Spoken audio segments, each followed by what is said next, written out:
Monsieur le président du pays, chers délégués de l'UDC, donc le point critique, ça veut dire que les juges fédéraux ne pourront plus détenir en fait des conflits d'intérêts et des influences de l'extérieur de partis politiques parce que les juges en Suisse doivent participer dans un parti.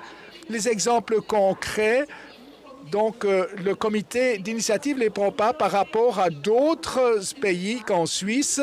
Il n'y a jamais également une décision qui a été faite sur une influence de la politique sur la justice qui serait se passer dans ce cadre. Avec cette initiative, au contraire, le Parlement n'aurait plus d'influence sur le choix au tribunal fédéral avec ces nouvelles commissions spécialisées. Donc, les fonctionnaires regardaient ces différents candidats, pourraient également et quels sont les noms, sont également dans ces lots. Mais également dans cette commission spécialisée, eh bien, disons, pour avoir également des valeurs et une politique, eh bien, sans légitimation démocratique ne peut pas être exclue. Aujourd'hui, ce sont des personnes qui choisissent en fait les juges fédéraux et disons, ce ne sont pas également eh bien, le sort, la vérification des candidats pour le tribunal fédéral. Donc, c'est 17 parlementaires. Donc, les membres de la commission donc également du Conseil national, du Conseil des États, et disons, c'est 246 personnes qui le font. Ce sont les parlementaires qui le font. Les partis n'ont pas d'intérêt de proposer également des mauvais juges au tribunal fédéral comme cela est suggéré.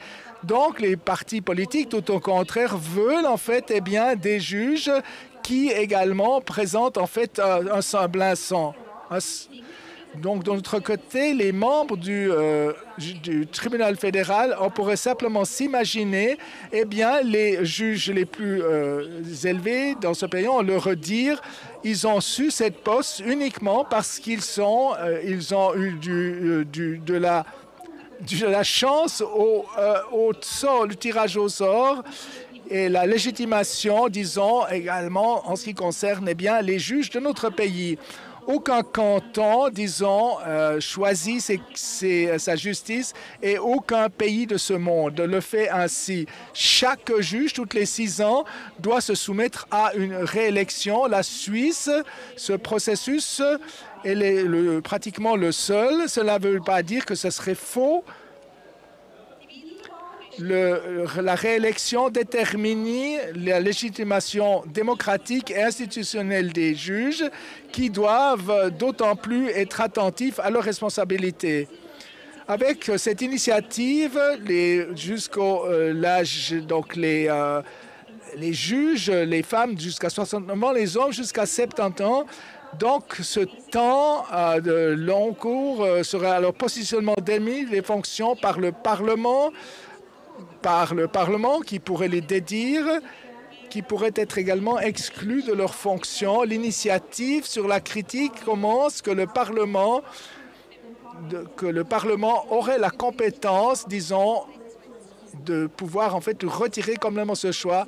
Donc, en fait, c'est une contradiction de cette initiative. L'initiative des juges par tirage au sort dit qu'avec le procédé, le troisième pouvoir, le justificatif d'être pas suffisamment indépendant de l'influence des partis et de la politique et que les critères de sélection ne sont pas suffisamment professionnels.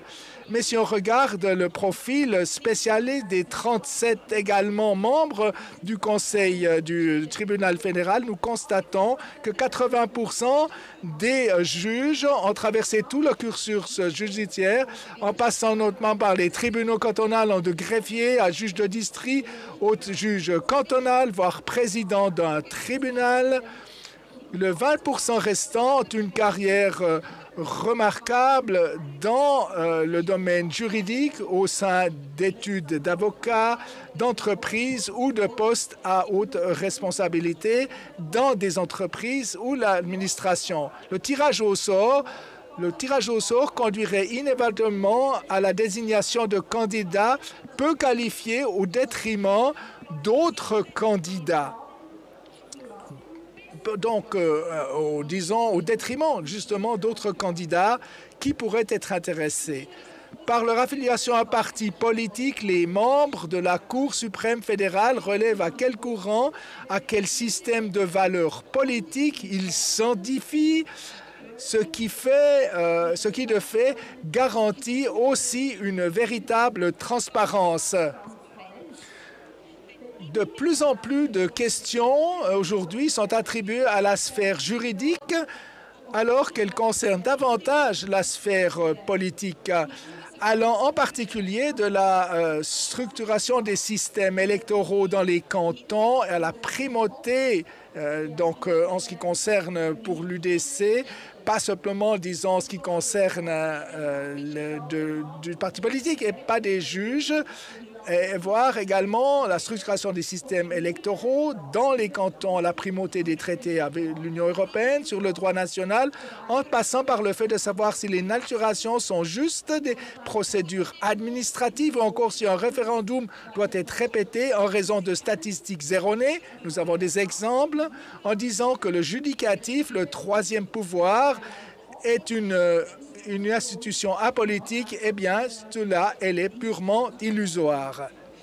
Nombre de décisions ne sont pas prises à l'unanimité, mais également, disons, mon exemple, comme je l'ai mentionné plus tôt, avec une majorité de 3 contre 2. Pour cette raison, la dimension politique de la magistrature fédérale ne doit pas être sous-estimée. Nous voulons une représentation juste de toutes les valeurs au tribunal fédéral proportionnellement en ce qui concerne les votes. Donc, contrairement à d'autres pays, notre État repose sur le système de la concordance et pas sur des coalitions, parce que la concordance garantit la légitimité et la stabilité du système judiciaire et l'acceptance de la justice, et nous ne devrons pas faire d'expérimentation, donc refuser cette initiative sur la justice. Merci pour votre attention.